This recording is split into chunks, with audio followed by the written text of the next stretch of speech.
이 시간 주신 하나님의 말씀은 에베소서 6장 4절 한 절 말씀입니다. 우리 다 같이 봉독합니다. 또 아비들아 너희 자녀를 노엽게 하지 말고 오직 주의 교훈과 훈계로 양육하라. 아멘.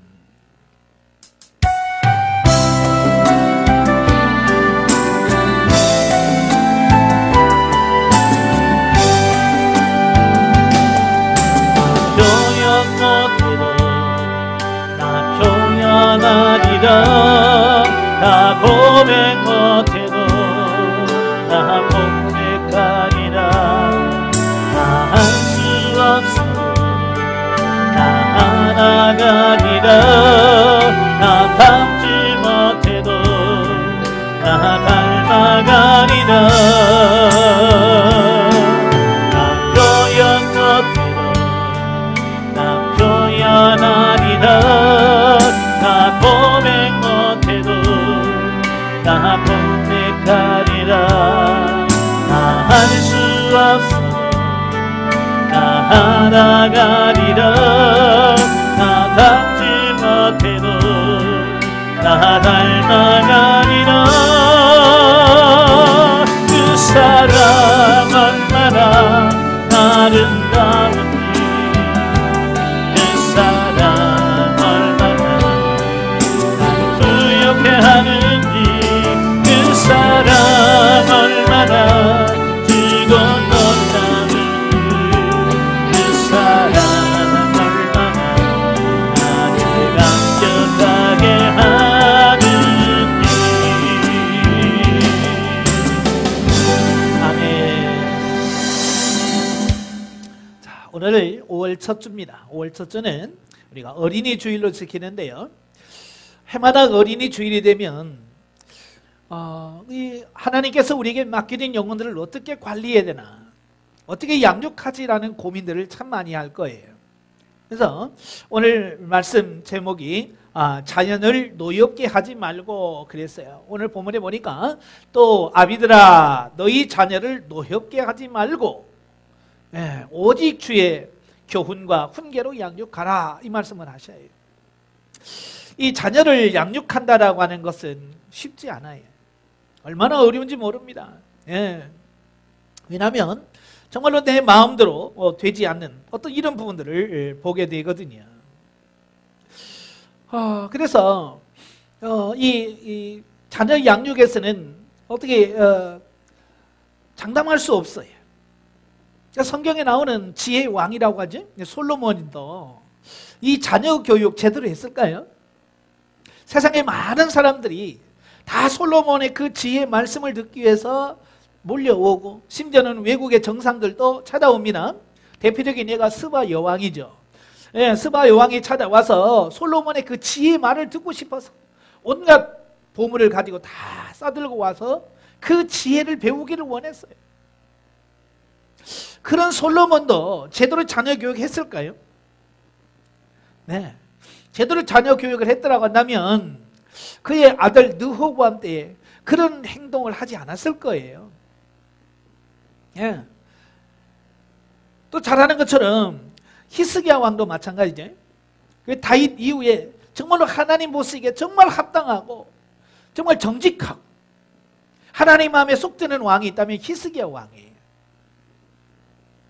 그는 심지어 기도하면서 자기가 죽을 병에 걸렸지만 하나님께서 치유해 주셔서 15년의 생을 연장받기도 하는 그런 능력 있는 어떤 그런 왕이라고 할 수 있겠지? 자, 그런 히스기야 왕이 자녀 교육 잘 했을 것 같아요. 그의 아들이 누구냐면 므낫세 왕이에요. 그 남유다의 왕이 다윗 이후에 솔로몬 이후 분열 왕국 시대에 그 왕이 한 20명 됩니다.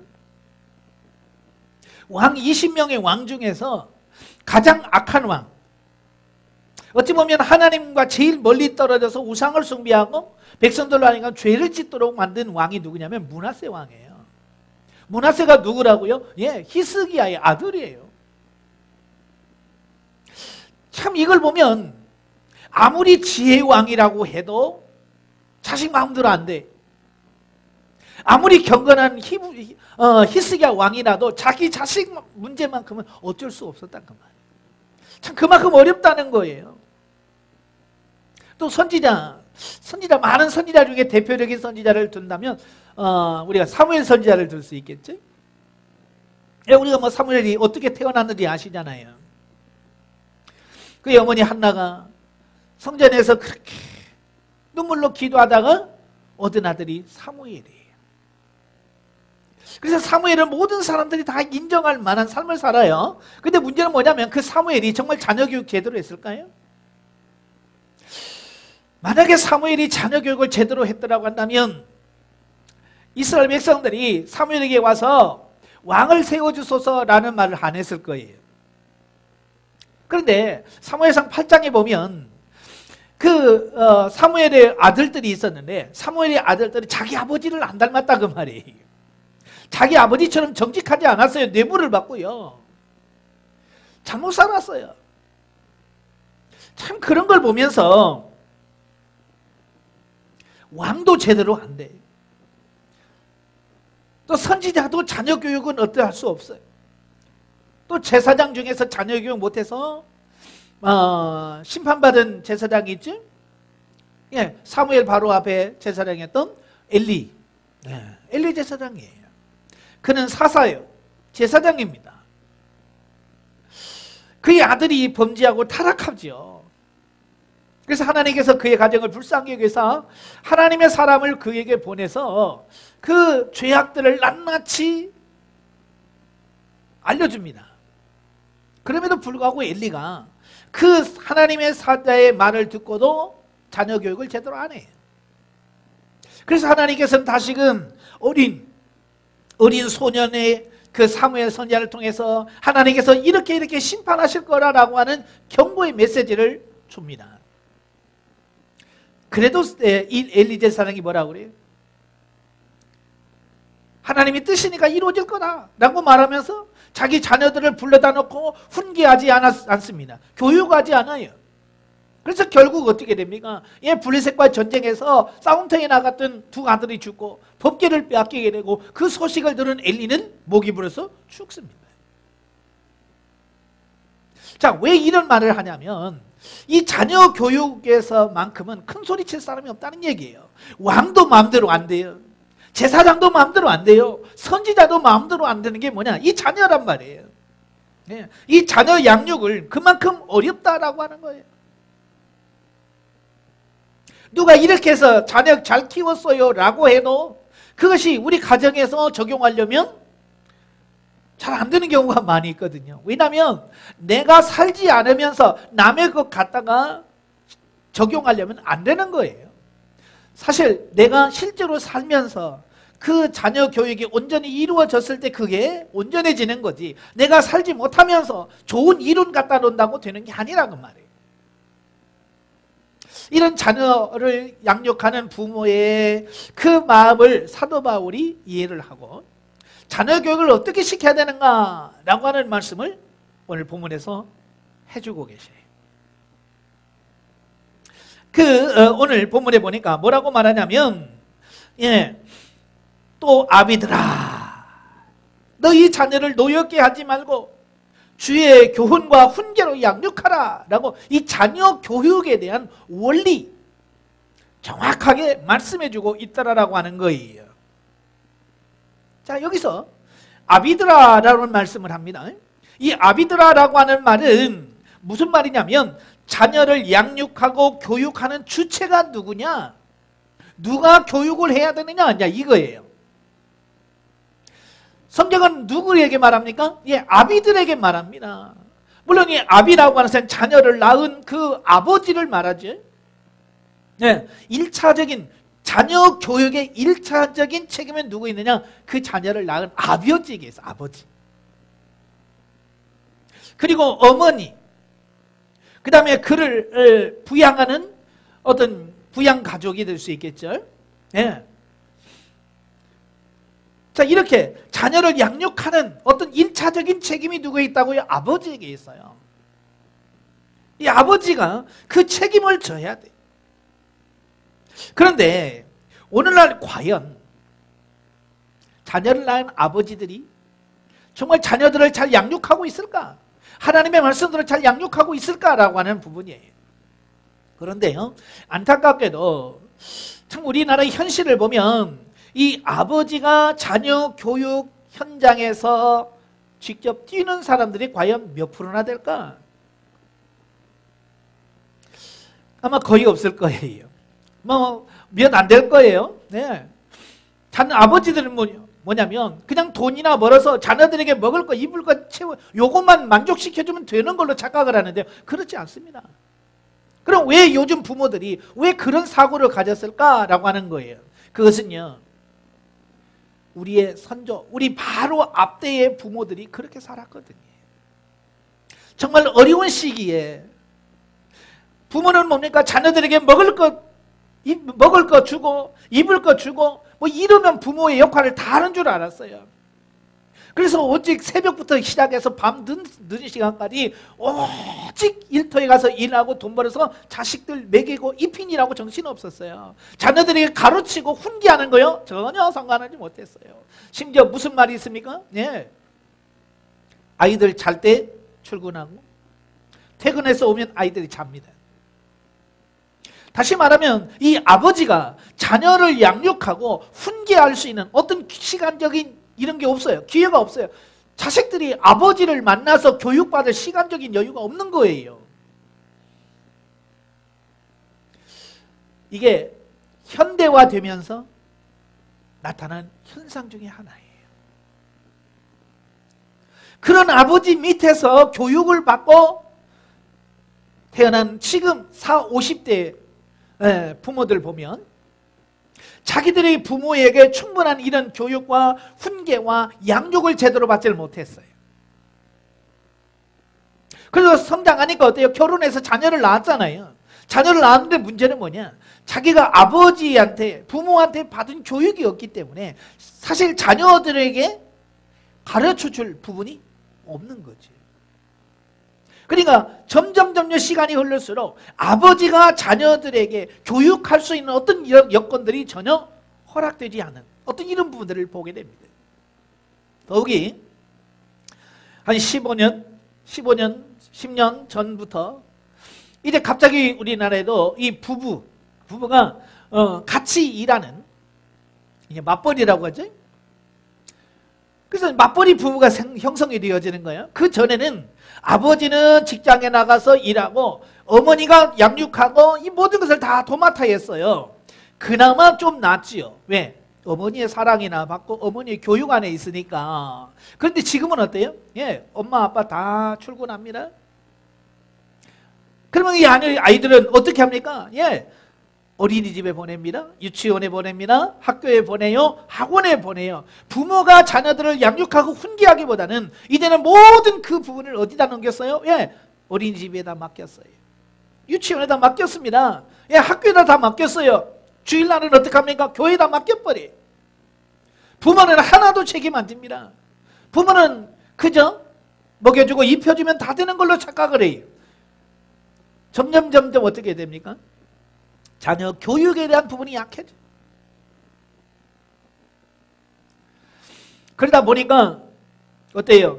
이 가정이라고 하는 어떤 이런 울타리들이 점점 무너지는 거예요.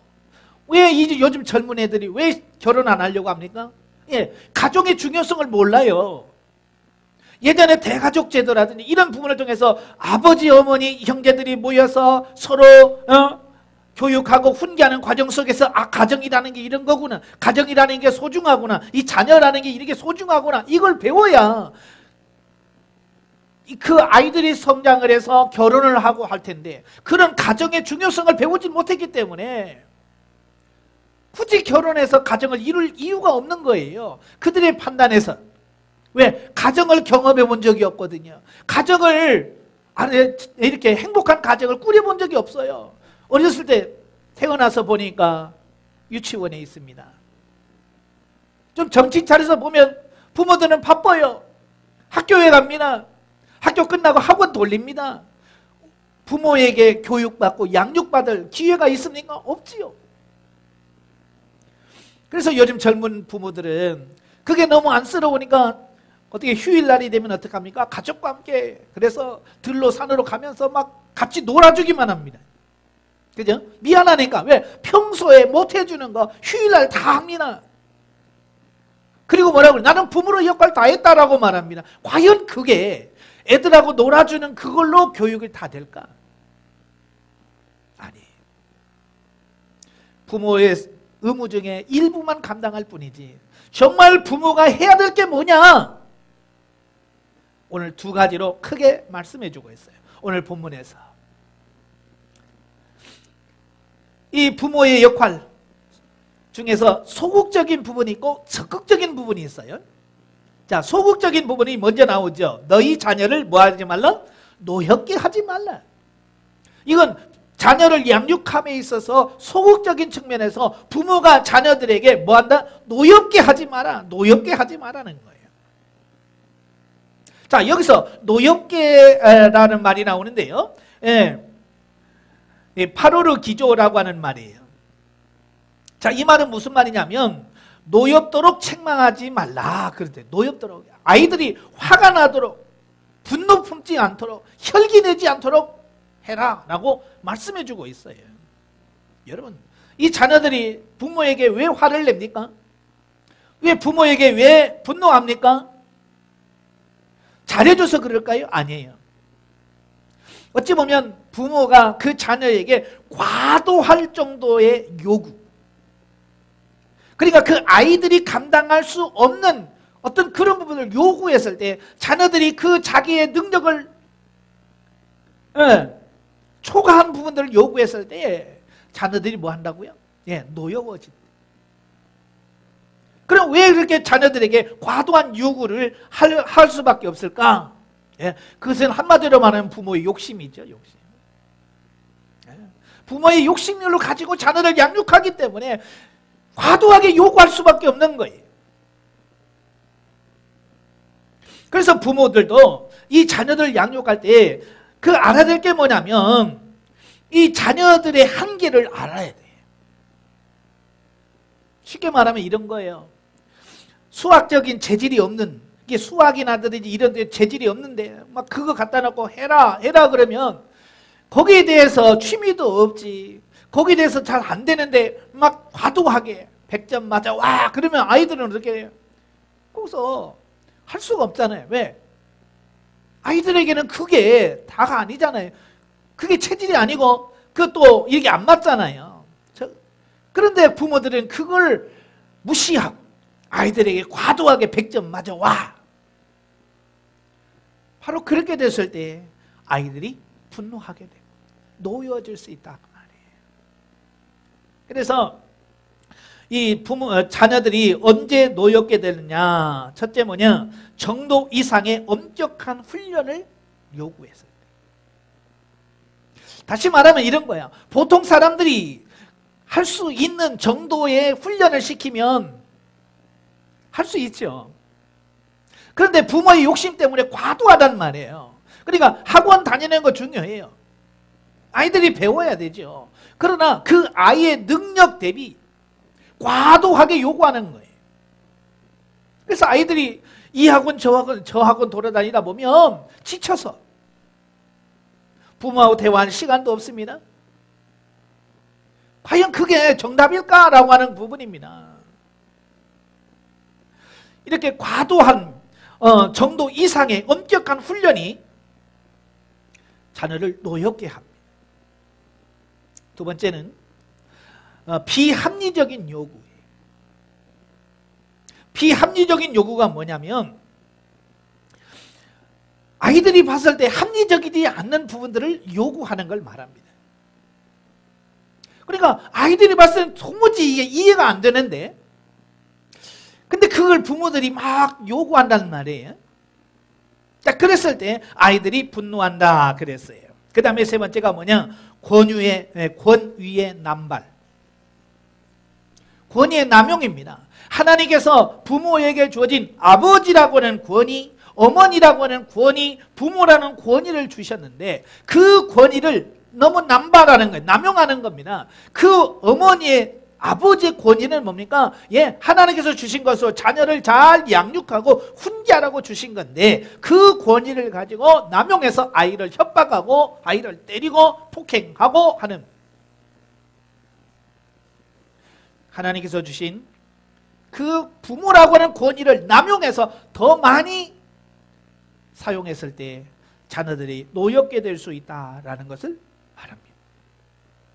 그래서 혹시라도 내가 지금 아이들과의 교육 관계 속에서 내가 이런 부분에서 내가 과하지 않나, 내가 너무 욕심으로 내 자녀를 양육하고 있지는 않는가, 내가 너무 내 욕심을 차리게 해서 아이들에게 그런 요구를 하고 있지는 않는가, 행여나 하나님께 주신 부모라고 하는 이 권위를 남용하고 있지는 않는가, 우리 자신을 한번 되돌아보셔야 돼요. 두 번째로 적극적인 면을 보겠습니다. 그러니까 자녀를 노엽게 하지 않는 것은 어찌 보면 소극적인 부분이에요. 그걸로 다 된 건 아니에요. 자, 그 다음에 뭐예요? 적극적으로 오직 주의 교훈과 훈계로 양육하라 그랬어요. 다시 말하면 아이들을 노엽게 하지 않는 것만으로 내가 다 한다? 아니에요. 그 아이에게 어떻게 살아야 되는지, 어떻게 인생을 살아야 되며 어떻게 이웃을 대해야 되며 어떻게 하나님 앞에 바로 설 것인가를 바로 가르치고 양육하는 게 중요하다 그 말이에요. 자, 여기서 보면 주의 교훈과 훈계로 그랬죠. 자녀를 양육하는 그 기준이 뭐예요? 예? 말씀이죠. 하나님께서 뭐라고 말씀하시는가, 이게 기준이에요. 그래서 우리가 훈계를 하건 교육을 하든 항상 기준이 뭐예요? 하나님의 말씀이 기준이어야 돼요. 성경의 기준을 가지고 바르게 양육하고 가르치는 게 중요한 거예요. 그래서 부모가 성경을 모르면 어떻게 자녀들을 양육할 수 있겠어요? 그래서 부모님들이 성경을 읽고 성경 공부를 하고 배워서 아, 하나님의 뜻이 이런 거구나 라는 걸 정확하게 인식을 하고 자녀들에게 양육할 수 있는 부분이 돼야 돼요.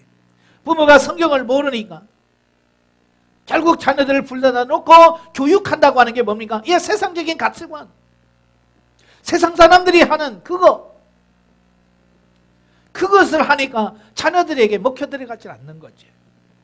그래서 우리가 자녀들을 훈계하고 양육하는 그 모든 기준이 뭐냐? 하나님의 말씀이라 그 말이에요. 자, 그래서 자녀를 노엽게 하지만 않는다고 해서 되는 게 아니라 적극적으로 교훈과 훈계로 양육해라. 여기서 교훈이라고 하는 말은 이 파이데이아라는 말이에요. 이 파이데이아라고 하는 말은 훈련이나 체벌을 동반한 책망을 말합니다. 요즘 부모들은 자녀들이 잘못을 해도 도무지 책망하지 않아요. 그 잘못한 부분에 대해서 정확하게 인식을 시켜주지 못합니다. 왜 그럴까요? 미안하거든요. 왜? 평소에 못해주는 게 너무 많잖아요. 그죠? 여기서 못해준다는 것은 못 먹였다, 뭐 입을 옷을 안 줬다는 얘기가 아니라, 자, 유치원에 아기가 태어나자마자 2, 3개월 내에 어디 갑니까? 예, 어린이집에 보냅니다. 그 어린이집에서 3살, 4살 되면 유치원에 보냅니다. 그리고 좀 크면 이제 초등학교를 보냅니다. 부모가 퇴근할 때까지 시간이 너무 남아요. 그럼 어떡합니까? 오후 시간에는 학원, 이 학원, 저 학원에서 이렇게 돌려서 퇴근 시간까지 맞춰놓습니다. 사실 요즘 부모들이 부모로서 자녀들에게 뭐 교육하고 훈계하는 시간이 있어요? 없어요? 없어요. 아침에는 출근하느라고 바쁘지, 저녁에 퇴근해서 자니라고 바쁘지, 정말 자녀들을 하나님의 말씀으로 훈계할 이런 게 없는 거예요. 미안한 거예요, 어찌 보면. 그래서 자녀들에게 뭡니까? 잘 해주기만 하는 거예요. 미안하니까. 그래서 아이들이 사달란 대로 사주고 하겠다고 한 대로 다 해주고 그렇습니다. 과연 그게 옳은 길일까라고 하는 거예요. 성경에서는 분명히 뭐라고 말씀합니까? 훈련이나 체벌을 동반해서 잘못한 부분이 있어서 책망을 해라는 얘기예요. 아이들이 잘못 생각하고 있어요. 그 생각을 바꿔줘야 되고, 행동을 잘못했어요. 그 행동을 바꿔줘야 됩니다. 그런데 이걸 해요, 안 해요? 안 합니다. 당시 로마 시대에도요, 이 규율이 굉장히 엄했습니다. 일반 사회에서 지켜야 될 여러 가지 규율들이 아주 엄격한 규율이 있습니다. 이런 것들을 가르쳐 줘야 돼. 그런데 요즘에 부모들이 제대로 가르쳐 줍니까? 안 가르쳐 줍니다. 자기 아이들에게 마음대로 하도록 놔둡니다. 그러다 보니까 자녀들이 뭡니까? 절제할 줄 알아요? 뭘 할 줄 알아요? 모르죠.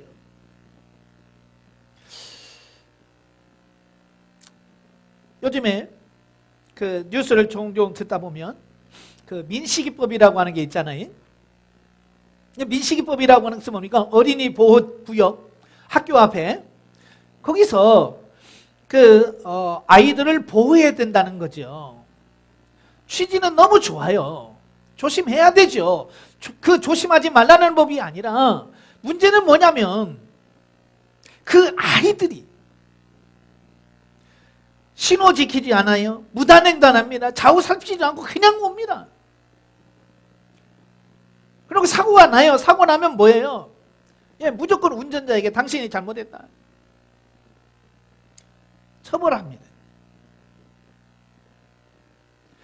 여기서 분명히 뭘 말씀하냐면 그것을 하기 전에 부모들이 철저하게 그 자녀들에게 횡단보도는 지켜야 된다. 이렇게 무단횡단하면 안 된다. 횡단을 이런 도로를 건널 때는 어떻게 해야 된다는 것을 정확하게 가르쳐주고 예? 그런 행동을 하지 않도록 부모들이 자녀들을 교육하는 게 먼저라고 봐요. 그래도 안 되는 애들은 안 되겠죠. 이런 부분들이에요. 부모들이 자녀들을 잘 양육해야 되는데 말로만 야 그냥 뛰면 안 돼, 건너면 안 돼 라고 말하지 실제로 그 아이들이 어떻게 건너야 되는 이 부분에 대해서 정확하게 우리가 훈련되지 않았어요. 그러다 보니까 어때요? 그냥 막 건너는 거예요. 자, 그래서 이런 부분들을 우리가 정확하게 가르쳐줘야 될 필요성이 있다라고 하는 것을 보게 되어집니다. 그냥 노안 기른다고 되는 게 아니에요. 요즘에 자녀들이 좀 엄격하게 하면 기를 죽인다고 그래서 요즘 부모들은 아예 아이들에 대해서 뭘 제재를 하려고 하지 않아요. 식당에 가서 막 떠들어도 어느 부모가 야 그러면 안 된다라고 앉아서 조용히 먹으라고 하는 부모가 없다는 거예요. 그 아이가 장차 커서 어렸을 때는 뭐 귀엽기를 하죠. 그러나 그 아이들이 커서 나중에 어른이 되었을 때 과연 사회의 이런 규범이라든지 세상에서 말씀하고 있는 이런 부분들을 과연 지킬 수 있는 사람이 될까? 3살 버릇이 80 간다는 말이 있어요. 그 어렸을 때 바르게 양육한 부분은 평생 간다 그 말이에요. 제가 요즘에 그 새나개라고 하는 그 프로를 자주 봐요. 세상에 나쁜 개는 없다. 그 프로를 보면서 많은 것을 배우게 돼요. 저는 원래 개 키우는 거 별로 좋아하지 않습니다만은 그걸 보면 그 강아지가 태어났을 때 제일 중요한 시기가 2개월에서 5개월 사이. 강아지가 태어났을 때 2개월에서 5개월 그 사이에 모든 사회성이라든지 이 모든 것이 결정되어진다는 거예요. 근데 사람들이 욕심에 빨리 팔고 싶어서 이제 막 젖된 지 태어난 지 한 달도 안 돼서 그 어린 강아지들을 파는 거예요. 그러니까 이 강아지가 그 강아지로서 어미한테 배워야 될 부분이 있는데 그 어미한테 배워야 될 이런 부분들을 배우지 못하고 분양을 받아서 집으로 가는 거예요. 그러니까 그 기본적인 강아지로서의 이런 부분들을 기본적인 것을 배우지 못하고 간단 말이죠. 그러다 보니까 이 강아지들이 제대로 역할을 못하는 거예요. 왜? 배웠어야죠. 거절당하는 부분 이런 걸 배우질 못하는 거예요. 그러니까 그 강아지가 좀씩 크면 어떻게 돼요? 이 사람을 무는 강아지가 되고 막 짖는 강아지가 되고 그렇게 되어지는 거예요. 나중에는 통제가 안 되는 거예요. 왜? 그 어린 아기 때 그 어미를 통해서 통제받는 그런 훈련을 받지 않으면 그렇다고 말이에요. 다시 말하면 사람도 마찬가지. 부모가 자식을 낳아서 어렸을 때부터 그 아이들에게 주의 말씀을 통해서 정확한 의도나 이런 걸 정확하게 가르쳐 줬을 때 그 아이들이 인식이 되어졌을 때 이제 세상에 나와서 성장해서도 늘 그 부분이 자기의 삶을 끌어가게 되어집니다. 그래서 어린아이 때는 잠언에 뭐라고 그래요? 예, 매질을 해라. 그래야 어른이 돼서도 그 말씀에서 떠나지 않는다라고 말합니다. 그래서 꼭 매를 들어야 되냐 말아야 되냐 어떤 그런 의미보다는 정확하게 어떻게 살아야 되는지에 대한 부분을 자녀들에게 양육해야 된다는 거예요. 가르쳐줘야 된다는 거예요. 여기 보면 교훈해야 된다는 거예요. 교훈. 잘못해서 따끔하게 훈계를 해서 그런 부분이 잘못된 부분을 가르쳐야 된다는 거예요. 이 부분이 없다면 미래가 없는 거예요. 지난주 뉴스에 보니까 이런 기사가 나와 있더라고요. 고2인데 고2가 그 같은 반 아이를 자꾸 뭐라고 그래요? 예, 괴롭히는 거예요. 왕따를 시키고 막 그래요. 그래서 그 왕따를 당한 그 아이가 정신 치료를 받게 되고 여러 가지 어려움을 겪는 중에 법원에다가 고발을 했어요. 그래서 법원에서 뭐라고 했냐? 부모에게 책임이 있다. 예, 그 왕따시키고 괴롭힌 그 부모에게 책임이 있다. 왜? 부모가 아이를 잘 양육하고 관리해야 될 책임이 있는데 왜 그걸 못했냐? 그래서 부모가 책임을 져서 배상해야 되는 어떤 이런 부분을 보게 돼요. 꼭 배상을 해야 되나? 뭐 이런 부분에서 문제를 하는 게 아니라 자녀 교육을 바르게 하지 않으면 그럴 수 있다는 것을 보게 돼요. 책임이 있다는 거예요. 책임. 그냥 내 자식이니까 낳아서 그냥 먹을 거 입을 거 이런 거나 잘해주고 내가 할 일을 다 했다가 아니라 훈계가 필요하단 말이에요. 교훈이 필요한 교훈. 그 다음에 두 번째 따라오는 게 뭐예요? 교훈과 훈계로 양육하라 그랬어요. 훈계가 뭡니까? 이 훈계라고 하면 루데시아라고 하는 말인데요. 이건 말로 하는 교훈이나 교정을 말한다. 그러니까 어찌 보면 이 교훈이라고 하는 것은 매를 들거나 어떤 징벌을 통해서 바꾸는 교정을 하는 어떤 그런 행위라면 여기서 말하는 훈계라고 하는 것은 말이나 교훈을 통해서 교정하는 걸 말해요. 그 잘못했을 때 이런 건 잘못한 거야. 예. 네가 지금 이런 행동을 하는 것은 잘못하는 거야. 이렇게 해야 돼 라고 분명히 잘못된 부분에서는 가르쳐 줘야 된다는 얘기예요. 나중에 크면 알겠지. 크면 자동적으로 알겠지. 안 돼요. 왜냐하면 사람들이라는 이 자아가 형성된다고 그랬죠. 자아라고 하는 것은 뭡니까? 자아라고 하는 것은요, 어쨌든 많은 교육과 훈련과 경험을 통해서 형성되어지는 부분들이에요. 그러니까 이 자아가 형성될 때에 그 형성되어지는 가드라인, 하나님의 말씀으로 잘 이렇게 쳐주면 그 안에서 이 자아가 잘 형성이 되어집니다. 그러나 그런 부분이 없을 때는 이 자아가 제대로 형성이 안 돼요. 그래서 이 자아가 형성되지 않는 부분은요, 나중에 커서도 이게 안 됩니다. 자, 그래서 이 어렸을 때부터 바르게 교육하고 교정을 시켜서 사람으로서 자녀로서 바르게 살아야 될 것을 가르쳐야 된다. 자, 이렇게 사도 바울은 우리에게 말씀해주고 있습니다. 자, 오늘 결론을 맺겠어요. 오늘 어린이 주일인데요. 만약 어린이 주일이라고 해서 어린아이에게 선물이나 주고 박수 쳐준다고 해서 끝나는 게 아니. 그 아이를 책임져야 될 책임이 누가 있어요? 부모가 있는 거예요. 그래서 이 부모라면 그 자녀를 양육해야 될 책임이 자격이 있다는 것을 인식해야 돼요. 근데 지금 부모가 책임지려고 하는 사람이 있어요? 없어요? 없습니다. 요즘 코로나 때문에 자녀들이 학교를 안 가고 집에 있잖아요. 부모들이 뭐라고 그래요? 미치겠다는 거예요. 이 애들하고 같이 있으려니까 미치겠다. 빨리 계약을 해야 될 텐데 라고 말합니다. 여러분, 내 자식도 그렇게 스트레스 받으면서 내 자식 둘 못 키우는데 그 아이들을 학교에다 보내고 선생님한테 이걸 다 맡기는, 여러분 내 자식도 못 키우는데 남의 자식을 어떻게 합니까? 선생님들이 다 해줄 것 같아요? 학교 선생님들이 다 해줄 것 같아요? 못합니다. 예, 자기 부모도 못하는데